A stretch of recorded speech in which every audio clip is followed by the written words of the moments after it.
Ready সেডি হয়েছি আজকে একটু কালীঘাটে যাবো বলে। কালীঘাটে শনিবারও ইচ্ছা ছিল যাওয়ার, কিন্তু বৃষ্টি হচ্ছিলো, যেতে পারলাম না। কাল তো জামাই ষষ্ঠী ছিল আর আজকে যাওয়ার কথা। ভাবলাম বিকেলটা নামলে যাবো, তাহলে ওয়েদারটা ভালো থাকবে, কষ্ট হবে না। আর দেখলাম বৃষ্টি ঝড় বাদ সব করতে শুরু করেছে। আর ওদিকে আমার বন্ধু মন্দিরের ওখানে বললো গেটের সামনে, ফার্স্ট গেটের সামনে ওখানে আছে, ট্রেন করছে কতবার ধরে। আর আমরা এখানে আটকে দেখাচ্ছি, একটুখানি রিক্সাতে উঠলে মেট্রো স্টেশনে যাবো, মেট্রো স্টেশন থেকে মেট্রোতে উঠলে ব্যাস কালীঘাট।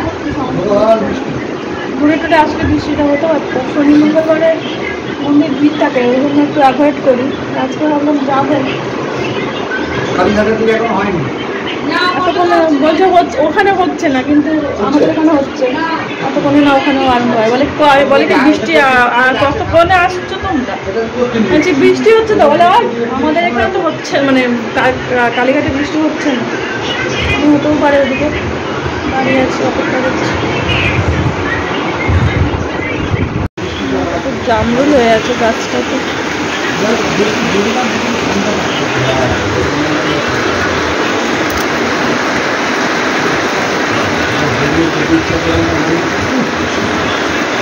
প্রচণ্ড গরম ছিল, এসিতে যতক্ষণ থাকছি আরাম লাগছে।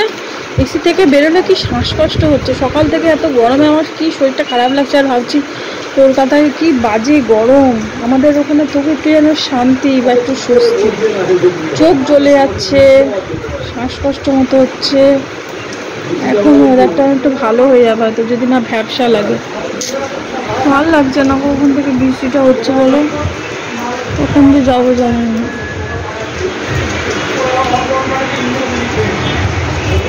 সকাল থেকে শুয়ে বসে আছি, খারাপ লাগছে। বৃষ্টি হচ্ছে ঠিক আছে, বাস করছে,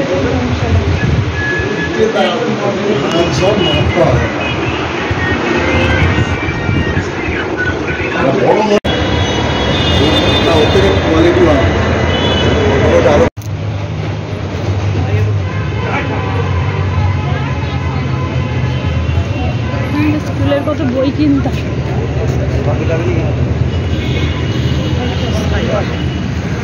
ওইটা স্কাইওয়াক।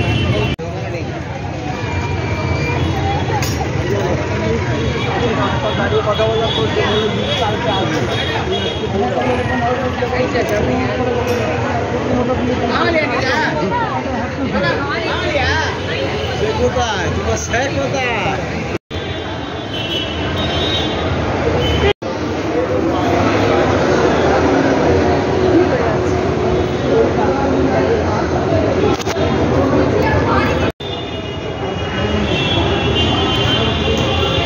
দক্ষিণেশ্বরটাও এরকম, দক্ষিণেশ্বরও এরকম, বুঝলা?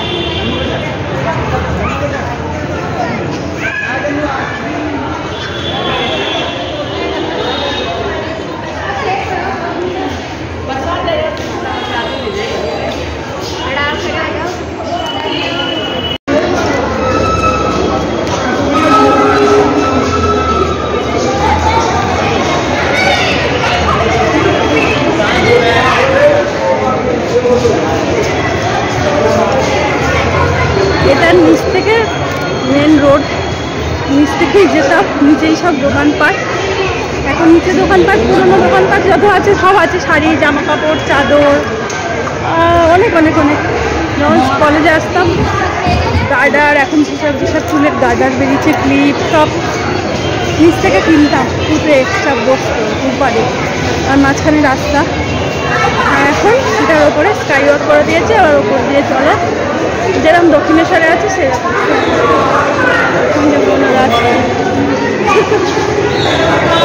ভালো হচ্ছে একদিকে, নিচে যখন হাঁটতাম না প্রচুর গাড়ি, ট্যাক্সি যেত, অটো যেত, যেরকম গাড়ি যেত, বাইক টাইক যেত, অসুবিধা করে দিত। ভালো হচ্ছে,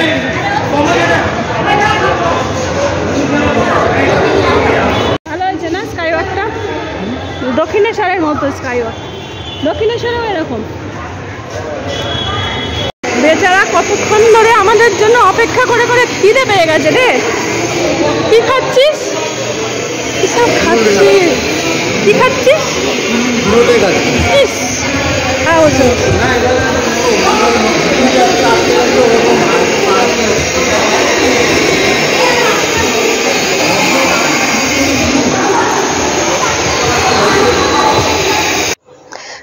এখনও স্কাইওয়াকে কাজ হচ্ছে, তো ওই জন্য না ওপরে প্রচুর ধুলো। আর এমনিতে যেহেতু এই জায়গাটা উঁচু জায়গা, রাস্তার অনেক ধুলো ওপরে, তো আমার এর থেকে অনেকটা মানে অ্যালার্জি মতো হয়ে গেছিলো। আর দেখো এই যে এইখানেও যে কাজ হচ্ছে, এখানেও প্রচুর মানে ধুলো, মানে এর যে একটা গন্ধ, সেইগুলোতেই নাকে গিয়ে না আমার পরে বিশাল শরীর খারাপ হয়েছিল। আর তো বোনপোও চলে এসেছে, বোনপো তো অনেকক্ষণ ধরে অপেক্ষা করছে আমাদের এখানে দাঁড়িয়ে, কিন্তু আমাদের বললো যে দেখো যেখানটা কাজ হচ্ছে আমি ওখানটায় আছি। আর বৃষ্টির জন্য আমাদের একটু দেরি হলো। আর দেখো আমি এই যে আঙুল দিয়ে দেখাচ্ছি, ওই যে হালকা করে যে ঝলকটা দেখা গেল ওটা হচ্ছে মন্দিরের চূড়াটা দেখা যাচ্ছে, সেটাই। তো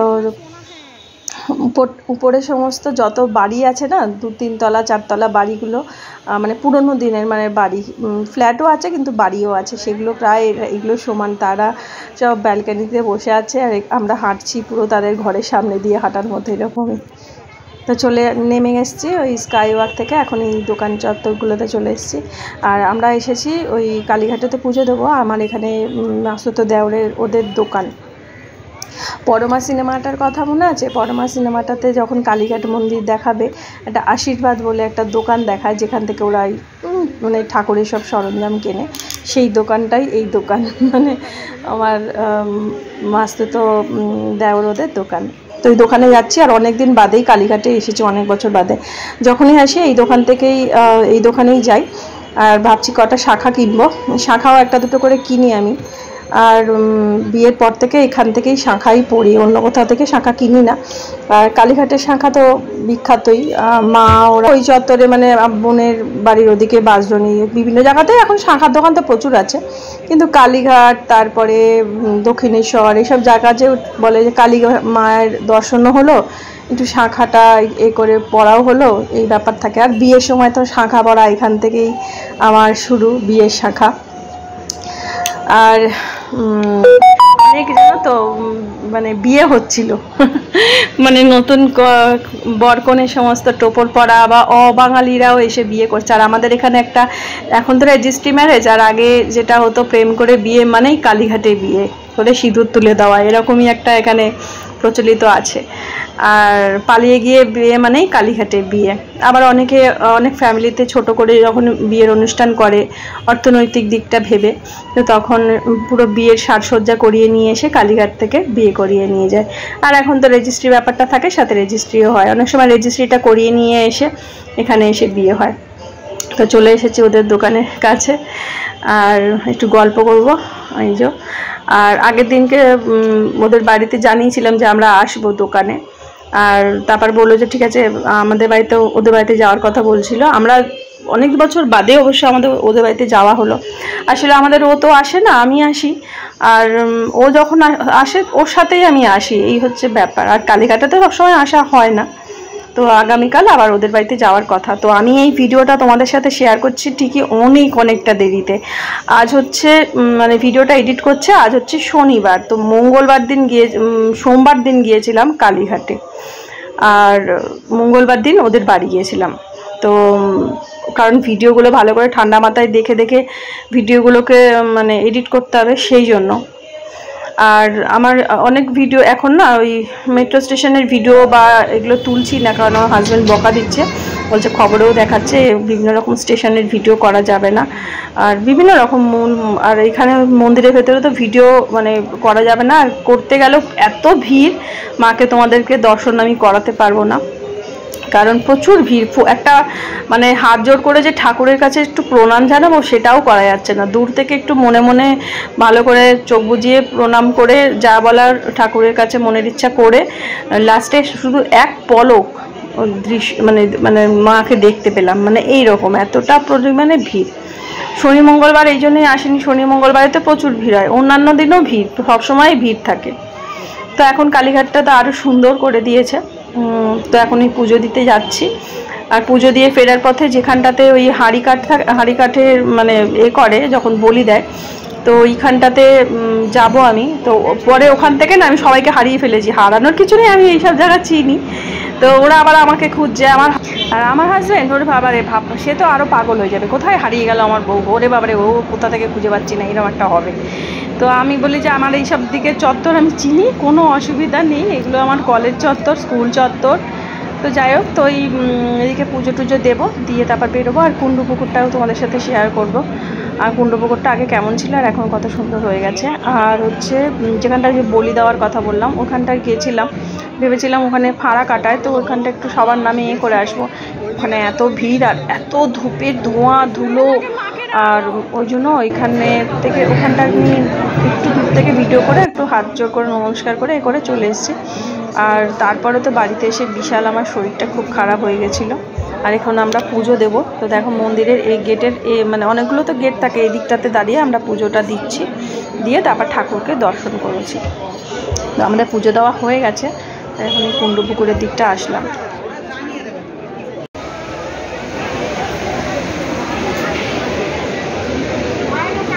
এই যেখানে এ করা হয় পুকুরটা,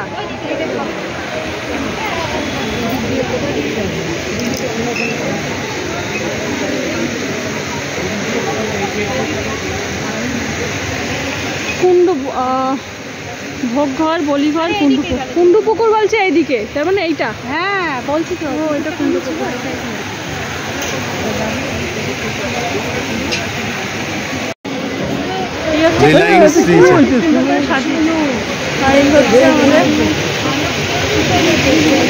স্পন্সর করেছে ওটা, সোনা দিয়ে বাদিয়ে দিয়েছে রিলায়েন্স না।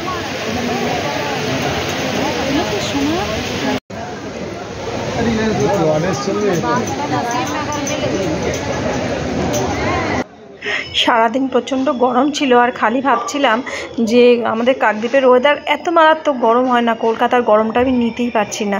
তারপর তো বৃষ্টি হচ্ছে, বৃষ্টিতে ওয়েদারটা অনেকটা ভালো হয়ে গিয়েছিল, কিন্তু জানো তো এই মানে কালীঘাটের এদিকে কিন্তু বৃষ্টি হয়নি। মানে আমার মায়ের বাড়ির ওদিকটা, কালীঘাটের এদিকটা বৃষ্টি হয়নি, শুধু বোনের বাড়ির ওদিকটাই বৃষ্টি হচ্ছিল। আর এই যে যেখানটা বলি দেওয়া হয় সেই জায়গাটা, তো এখানটায় এসেছিলাম, এসে একটু নমস্কার করে গেছি, এই হাঁড়ি কাঠটা একটু ছুঁয়ে নমস্কার করেছি। আর প্রচুর ধোঁয়া মানে চলছে, মানে তারপরে মানে ওইগুলো সব একসাথে রিয়াকশান হয়েছে। আর যেটা বললাম যে আমরা গিয়েছিলাম মানে যেদিন জামাই ষষ্ঠীর পরের দিন, মানে সোমবার দিনকে কালীঘাটে গিয়েছিলাম, আর মঙ্গলবার দিনকে তারপরে মাসুতো যা ওদের বাড়ির ওদের বাড়িতে গিয়েছিলাম। তো আমি দেখো এই দিকটা পুরো একা, ওরা আগে বেরিয়ে গেছে, আর বোনও এই ধূপধুনোর মধ্যে থাকতে পারেনি, তো ওই জন্য আগে ওরা এগিয়ে গেছে। তো আমি যখন গেলাম ওদের কাছে, তখন ওরা বলছে তো আমার তোকে খুঁজছি। আর বোন বললো তুই ওখানটা গেছিলি, মানে হাড়িকাটে, মানে যেখানটা বলি দেয় না, হ্যাঁ ওখানটা গেছিলো। মিন্টু তো ওখানটা গিয়েছিল, গিয়ে বোনের নামে করে এসছে, মানে বোনের যেহেতু প্রচুর ভাড়া যাচ্ছে, সেদিন সিঁড়ি থেকে পড়ে গেছে, যদি সিঁড়ির রেলিং না থাকতো তাহলে বোন একদম মানে 3 তলা থেকে মানে একদম 1 তলায় গিয়ে পড়তো, কী যে হতো জানি না।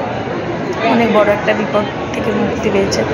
বোনের পরপর না বিপদ লেগেই রয়েছে। যাই হোক, তো এই বোনের ওই জন্য ওইখানটা একটু ফাঁড়া কাটাতে গিয়েছিল, আর মা আমার আর বোনের নামে দুজনের নামে বললো তো একটু পুজো দিয়ে দিস, তো ওই পুজো দিয়েও এসেছি। আর আমাদেরও তো পুজো দিয়েছি, বোনও পুজো দিয়েছে, সব মিলিয়ে সব পুজো দিয়েছে। এই আমি একা এদিকে যাচ্ছি।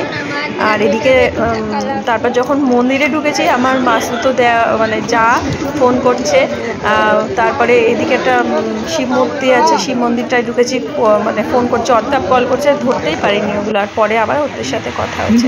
তো এখন শাখা নেবো, তো কোনটা নেবো এই চলছে, একটু সরু একটু মোটা এরকম নিয়ে নেবো ভাবলাম, দেখা যাক কোনটা নিই, পরে দেখাবো, তোমাদের সাথে শেয়ার করব। এইটাই আমি নিয়েছি, আর একটা নিয়েছি, দুটো নিয়েছি।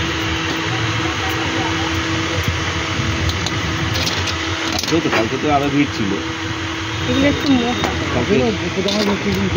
বিকাল সকালে ফাঁকা ছিল, সকালে রোদ্দুর ফতুরের এত না গরমে রান্না বান্না খাওয়া দাওয়া নিয়ে ব্যস্ত, আর বিকাল বেলা এবার মোটা কি নেবো না শুধু সরুটাই নিই? আমি 7:30 দিয়ে বন্ধ টার্গেট নিলাম, এর থেকে সরু হয় না। আর সরু খেতে দুটো তোর মধ্যে 7:30 বন্ধ টার্গেট নিলাম, সে বাড়িতে ঢুকলাম রাত্রি 10টা 10 বিরাট চলে। লেখা নিবি একটা, লেখাটা বলছি নিবি নাকি? তো এইটাই নি। এই হচ্ছে আমার দেওর, এটা হচ্ছে মেজো দেওর। আর ছোট দেওরকে তোমরা দেখেছো যখন কাকদ্বীপে গিয়েছিল, সেই অনেক 2 বছর মনে হয়ে গেছে। তো এটা হচ্ছে মেজোজন। তো এই শাঁখা দেখে দেখে দিচ্ছে আমাকে কোনটা পরবো, কোনটা ভালো হবে। আর আমার বেশি শাঁখার থেকে পলাটার প্রবলেমটা হয়, তো সব পলা গিয়ে দুখানা পলার, যেটা আমি সবসময় বাড়িতে পড়ি, ওইটা এখন ঠেকেছে, তাই জন্য দুটো এক্সট্রা পলা নিলাম। আমার এমনি শাখা বাড়ে, মানে বলতে নেই এ হয় না। এই অ্যাসিড করলে পরে একটু প্লাস্টিক ভাব চলে আসে।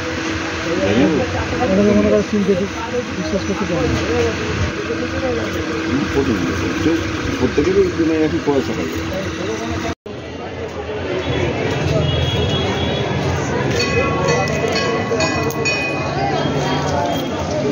কই রে আসছে?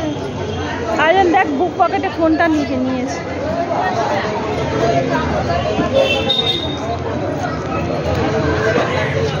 নিচের দোকানগুলো রিস্টার্ট করাতে, মানে স্কাইওয়াকের নিচের দোকানগুলো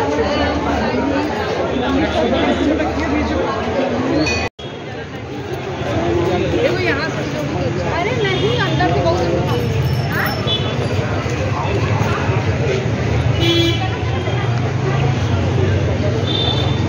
আগে এটা দিয়ে কুন্ডু পুকুর যেত, বল কুন্ডু পুকুরটাকে এটা দিয়ে যেত।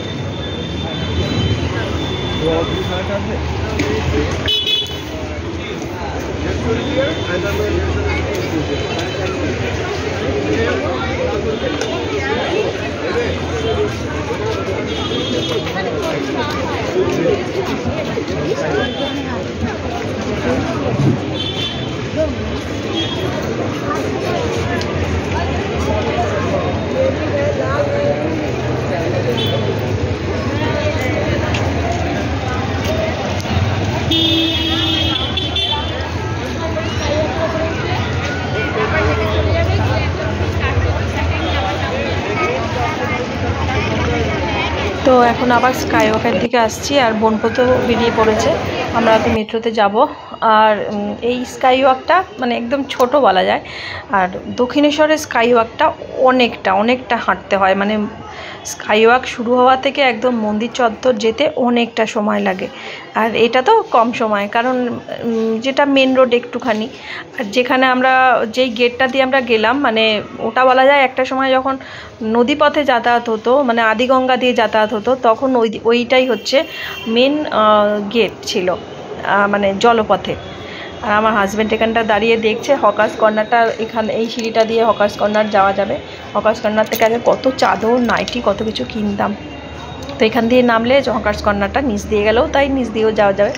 ওগুলো সব ভেঙে বিল্ডিং মতো করে দিয়েছে। আর আমাদের দুই বোনের ধুলোতে এমন অবস্থা হয়েছে, এখন দুজনে দুটো ওই লেমনের মতো, মানে লেবু স্বাদ, এটা খেলে যেন একটু শান্তি হয়, গলাটা যেন একটু শান্তি হয়। তো আমরা দুই বোনে এখন এই খাচ্ছি।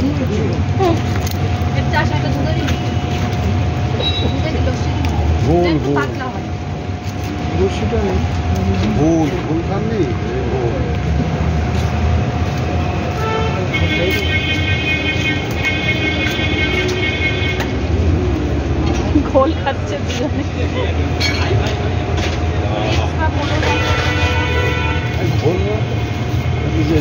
ঘোলের মধ্যে জঞ্জিল আছে।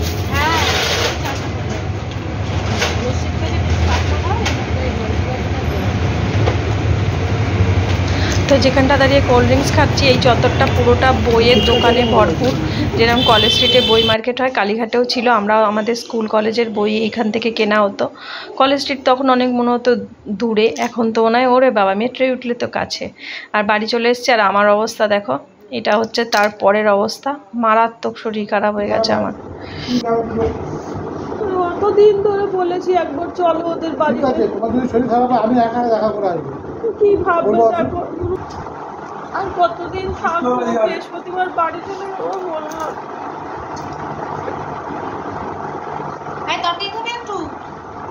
তরকারি খায় না, শুধু ভালো লাগে। ছোলা আছে, খাবো না। ছোলা হজম করতে পারবো না, এখন একটু কমছে মনে হচ্ছে। তোর অ্যালার্জি হয়েছে, চোখের নিচটা ফুলে গেছে, নয় কিছু কামড়েছে? কিছু কামড়ায়, তাহলে অ্যালার্জিতে হয়েছে। এসে তো চান করলাম। তাতে কি আমার অ্যালার্জি হলে তো জিজ্ঞাসা করবে কি অবস্থা হয় অ্যালার্জি হলে আমার। কোথাও বেরোবো না, ঘরে থাকি, ঘরেই থাকবো। আর কি করবো? মেট্রোতে কোনো কিছু ধরিনি, শুধু মেট্রোর উপরে ধরতে হবে না, ওখানে প্রচুর ধুলো ছিল। আমি ওকে বলছি আমার এখন খুব কষ্ট হচ্ছে, গলার মতো ধুলো জমে গেছে। বাইরে যত কম বেরোবে তত ওই এলাকার রেজিস্ট্রেট পার কমে যাবে।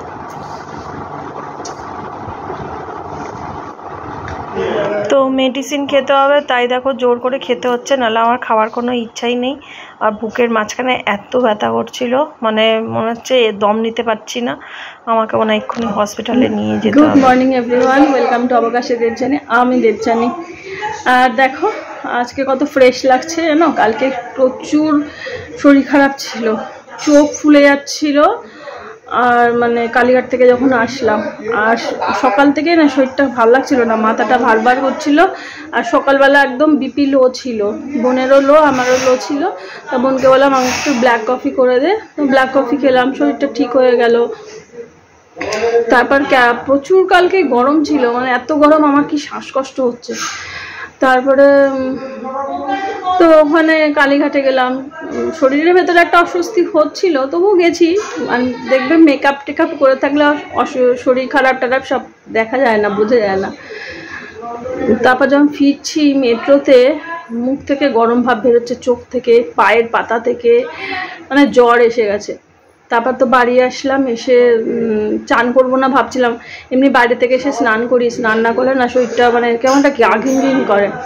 তারপরে বোন বললো তুই গরম জলে চান কর, তো একটু গরম জল গিজার চালিয়ে একটু 2-3 মগ জল ঢেলে ফ্রেশ হলাম। তো তারপরে এতটা পরিমাণে শরীর খারাপ, প্রেশার, তারপরে একটা মেডিসিন খেলাম জ্বরের, খেয়ে শুলাম। চোখ ফুলে যাচ্ছে, কিরকম একটা অস্থির করছে, মাথা প্রচণ্ড যন্ত্রণা হচ্ছে। জ্বরের ওষুধ খেলে মাথা ব্যথাটাও তো কমে যায়, সেটাও না। তারপরে বোন বললো কী খাবি রাতে, অন্য সময় ভাতও খাই, কালকে রুটি খেয়েছি। বললাম একটাই রুটি দিবি, মানে ভাতটা তো ওই মেখে টেকেও খেতে ইচ্ছা হচ্ছে না। তা রুটি আর আলু ভাজাই করে খেয়েছিলাম, আরও কী সব ছিল আমি খেলাম না, আলু ভাজা দিয়ে খেয়েছি। বিশাল প্রেশার হাই, বিশাল, মানে হার্টবিট 121, আর ওপরেরটা মনে হয় 164 প্রেশার, নিচেরটা 104 এরকম। তারপরে তখনও কিন্তু আমি কিছু বুঝতে পারছি না যে আমার প্রেশার হাই, শুধু খালি জ্বর জ্বর, গা পা ব্যথা এরকম চলছে। আর আজকে হচ্ছে আমার মানে মাসি শাশুড়ি, মামা শ্বশুর, ওদের বাড়িতে ওই চত্বরটাতে ওরা থাকে, কয়েকটা ফ্যামিলি, মানে 3টে বাড়ি বলা যায়, মামা, ছোটো মাসি আর মেজো মাসিদের ফ্যামিলি। তো ওইদিকে যাওয়ার কথা, তো কালকে ফোনে কথাও হলো। আর আমরা এবারে এসেছিলাম, ভেবেইছিলাম যাওয়া হবে, তো ওই জন্য ফোনে কথাও হয়ে গেছিলো। তারপর কালকে কালীঘাটে যখন গেলাম, ওখানেও বলে এসেছি যে আমরা যাব। তো এমন কালকে অবস্থা হলো রাতে, মানে মারাত্মক, সবাই চিন্তায় পড়ে গেছে আমার। তারপর তো বিপির মেডিসিন খেলাম, বিপির মেডিসিন খেলে না বারে বারে ইউরিনটা পাস করে। রাতে মনে হয় 8-9 বার উঠেছি, আর বোন তো শুয়ে আছে। আর বলছিলাম যে আমার জ্বর এসেছে, মা বাবা, আমি এই ঘরে শোবো না, এসি চলবে, ওই ঘরে গিয়ে শোবো। তারপর বললাম মা বাবার যদি ঠান্ডা লাগে, আমার না ঠান্ডা সেভাবে কিন্তু লাগেনি, নাক দিয়ে সর্দি পড়া বা কিছু, হাঁচি কাশি কিছু না, শুধু জ্বরটাই ছিল। তো তারপরে তো বোন মানে আমি যতবার উঠছি বোনও ততবার উঠছে, কিরে সরবিটেট রেখেছে, সেই লক্ষ্মীদির যেরম হয়েছিল। তো যাই হোক, তারপরে কিছু বুঝতেই পারিনি এতটা প্রেশার হাই, কারণ সকালে তো প্রেশার লো ছিল, তারপর তো নর্মাল হয়ে গেল। তারপর এখন সকালে উঠেছি, প্রেশার একদম লো, 111 উপরেরটা, আর নিচেরটা 80 না 81। তো মানে নিচেরটা ঠিকই আছে, ওপরেরটা একটু কম আছে। তো কোনো এমনি অসুবিধা হচ্ছে না, কিন্তু আজকে ভাবছি সারাটা দিন না একটু রোদেই ঘুরতে হবে, এবারই ও বাড়ি এরকম, বিকেলে ফিরে আসবো। আর তারপরে আমার চোখ ওরম ফুলে যাচ্ছে, আমার বোন বলছে তোর অ্যালার্জিতে হচ্ছে, তাও অ্যালার্জির ওষুধ খেলাম। তারপরে বুকে এত ব্যথা করছে, অ্যান্টাসিড খেয়েও ব্যথা কমছে না, এমন অবস্থা।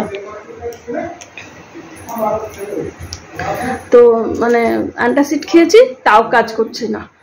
আমার মনে হচ্ছে হসপিটালে মনে হয় নিয়ে গেলে মনে হয় ভালো হবে, মানে দম আটকে যাচ্ছে, আসলে হার্টবিটটাও বেশি ছিল ওর জন্য।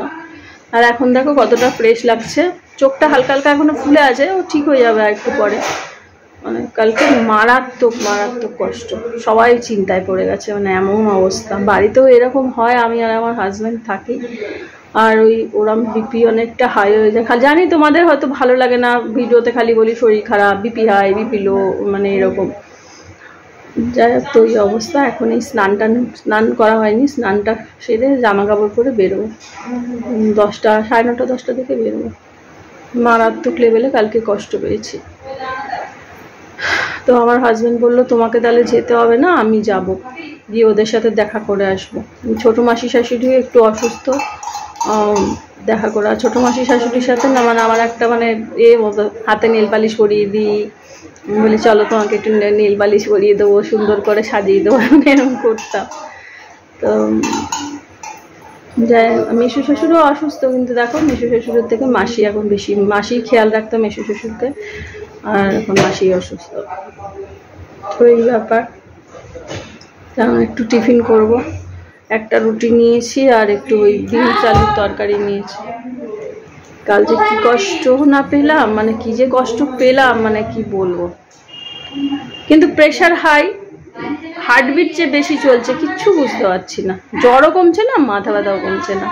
তারপর দেখো প্রেশারের ওষুধ খেলাম, অ্যালার্জির ওষুধ খেলাম, সব ওষুধ খেয়ে সব মানে মানে অ্যাসিডিটি হলে যেরকম মাঝখানে যে ব্যথা হয় বুকে, ওরাম হচ্ছে।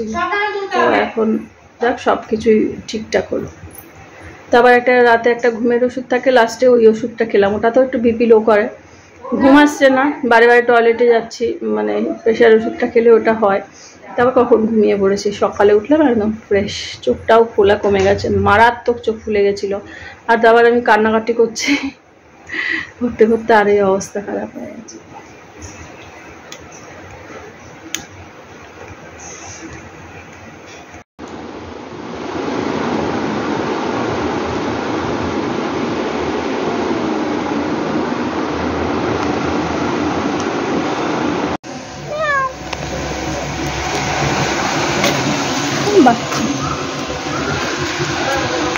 বাচ্চা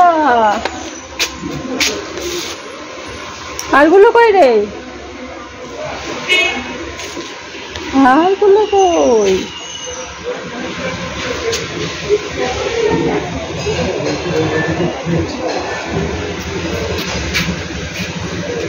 দেখো এটা কুটুসের মতো বুকের কাছে রোদে দাঁড়িয়ে আছে।